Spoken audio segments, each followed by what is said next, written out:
Welcome to Top 10 Comics, where we count down defining moments in comics that made this medium of art expression legendary.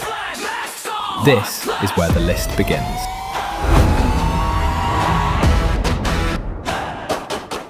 For our pilot episode, we thought it would be a good place to start by counting down our list of the most influential comics of all time. These aren't just great stories, they're books that changed the industry, pushed the medium forward, and influenced generations of creators who came after. Now, narrowing this down to just 10 was no easy task. There are many comics that could have made this list, but, well, depending on who you ask, the rankings might look completely different. That's part of what makes comics so special.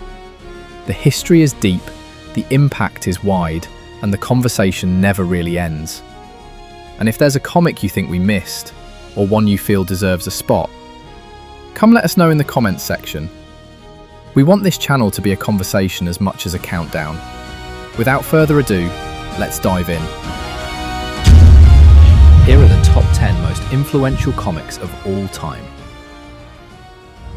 Number 10. Saga, 2012. Created by Brian K. Vaughan and Fiona Staples. When Saga debuted in 2012, it arrived at a moment when the comic book industry was cautiously optimistic but still risk-averse. Image Comics had rebuilt itself as a home for creator-owned work, yet the shadow of short-lived indie series still lingered. Retailers were hesitant to fully commit to books that didn't feature established superheroes or built-in franchises.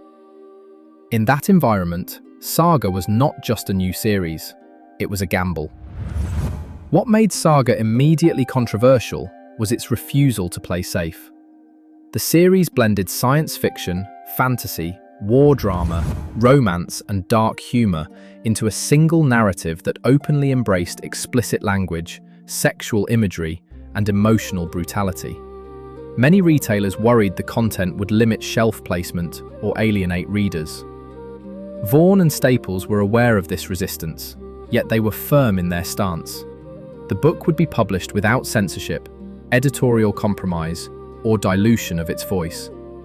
Every choice, from its mature themes to Staples' bold, painterly art style, was intentional. That creative autonomy is precisely what makes Saga influential. The series proved that long-form, serialized storytelling outside the superhero genre could sustain both critical acclaim and massive readership. Number 9. Mouse, 1986. Created by Art Spiegelman. Mouse occupies a singular place in comic book history, not only for what it depicts, but for what it forced the medium to become. Long before its publication as a complete work in 1986, Mouse began as a serialized project in the late 1970s, appearing in underground and alternative comics spaces. From the beginning, it faced skepticism bordering on outright rejection. At the time, the idea that comics could responsibly address the Holocaust was considered unthinkable by many publishers, critics, and even readers. The resistance was multifaceted. Comics were still widely viewed as disposable entertainment, associated with superheroes, humor, or children's material. To tell a Holocaust story, one rooted in generational trauma, survivor testimony, and moral complexity, through this medium was seen as inappropriate, even disrespectful. Spiegelman's artistic choice to depict Jews as mice and Nazis as cats further unsettled potential publishers, who feared the metaphor would trivialize real historical suffering rather than illuminate it. Yet that metaphor became one of Mouse's greatest strengths. What makes Mouse profoundly influential is not only that it proved comics could handle serious subject matter, but that it redefined what comics were capable of doing. When Mouse won the Pulitzer Prize in 1992, it wasn't just a personal victory for Spiegelman, it was a cultural turning point. For the first time, a comic was recognized at the highest level of literary achievement. The impact of Mouse continues to ripple through the medium. It opened the door for graphic memoirs, non-fiction comics, and deeply personal storytelling that might otherwise never have been taken seriously. More importantly, it challenged creators and readers alike to reconsider the limits they had imposed on comics. Number 8. Akira, 1982. Created by Katsuhiro Otomo, Akira began publication in Japan in 1982 and immediately stood out for its unprecedented scale, dense world-building, and cinematic approach to visual storytelling. Otomo treated the comic page like a film frame, using motion, silence, and explosive imagery in ways that felt completely new at the time. Despite its success in Japan, Akira faced significant obstacles reaching Western audiences. Publishers were unsure whether readers would accept manga's right-to-left reading format, slower pacing, and cultural specificity. Early translations were heavily edited, delayed, or altered to fit Western expectations, often stripping away nuance in the process. Yet Akira ultimately broke through those barriers and changed global comics forever. It helped legitimize manga outside Japan and influenced generations of artists, filmmakers, and animators. From cyberpunk aesthetics to large-scale action storytelling, Akira reshaped how stories could be told visually and proved that comics were truly a global language. Number 7. The Walking Dead, 2003. Created by Robert Kirkman, with art by Tony Moore and later Charlie Adlard. When The Walking Dead launched in 2003, it faced long odds.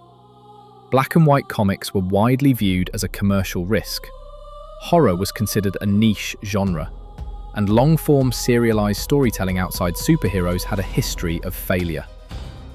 To get the book approved, Robert Kirkman famously pitched it with a fake sci-fi angle, knowing the zombie concept alone might not sell. The series didn't explode overnight.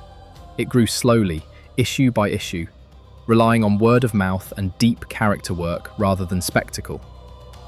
What set it apart was its focus on human relationships, moral collapse, and consequence, not monsters.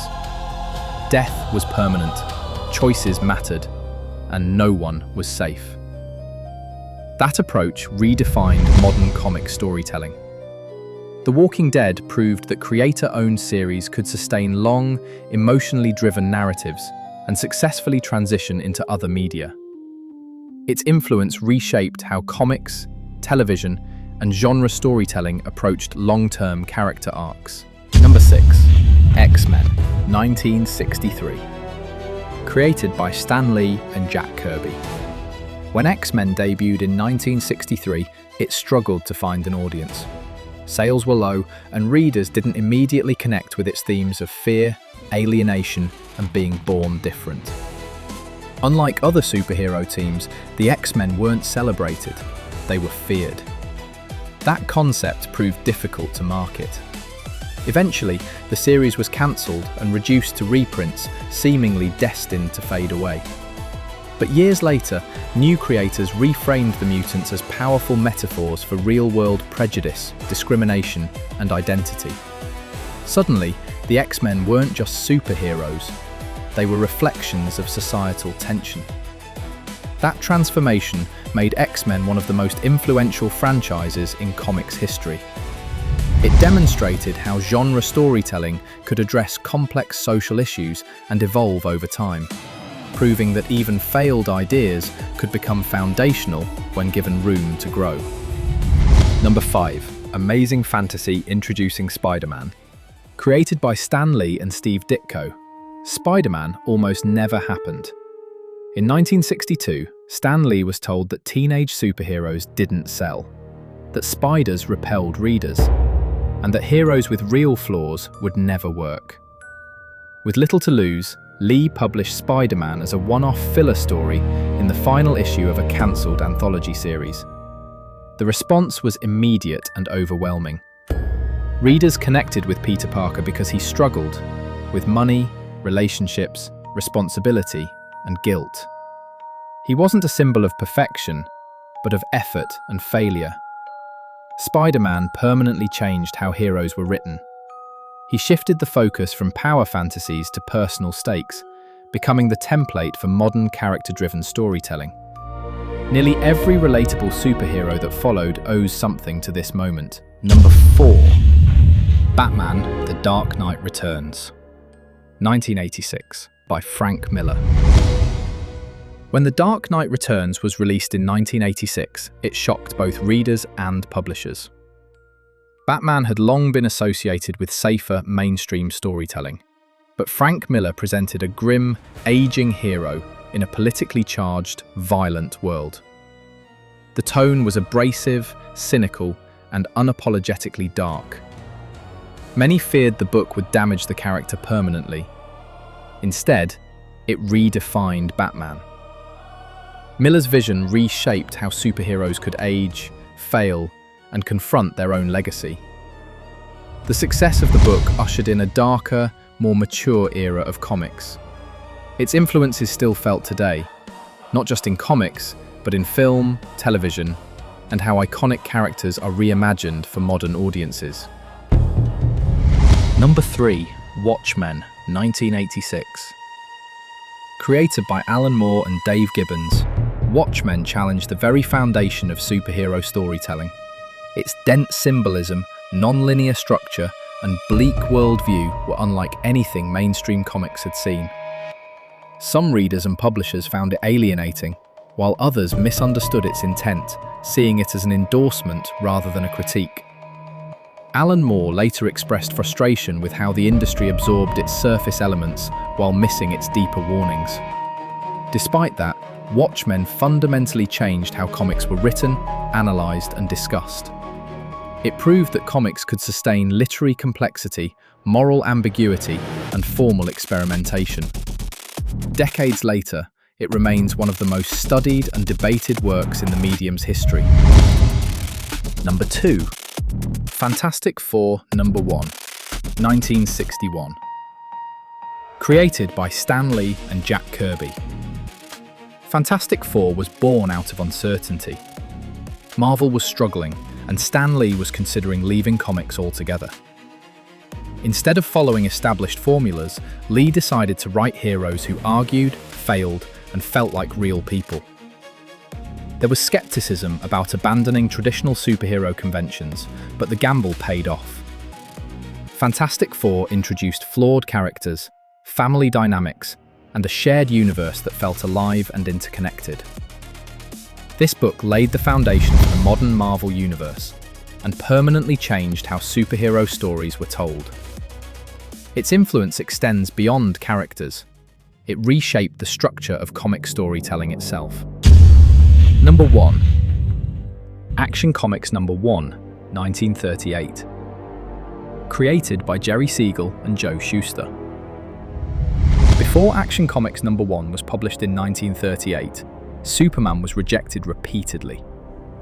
Publishers didn't understand the concept of a costumed hero with godlike abilities, and Siegel and Shuster struggled for years to find a home for the character. When Superman finally appeared in print, he didn't just introduce a new hero, he created an entirely new genre. The superhero was born, and the golden age of comics began. While its creators would later face long and painful legal battles over rights and recognition, the influence of Action Comics Number 1 is unmatched. Everything that followed traces back to this single issue. And this is why Action Comics Number 1, featuring Superman, is our number 1 pick. Well everyone, if you got here this far, thanks for watching. Those are our picks for the top 10 most influential comics of all time. Join us again next time as we count down our top picks in a brand new category.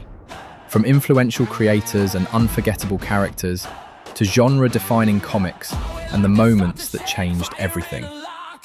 If there's a comic or comics you think we missed, or a list you'd like to see next, let us know in the comments. Your recommendations help shape future episodes. Until next time, keep the comics industry alive. Keep reading.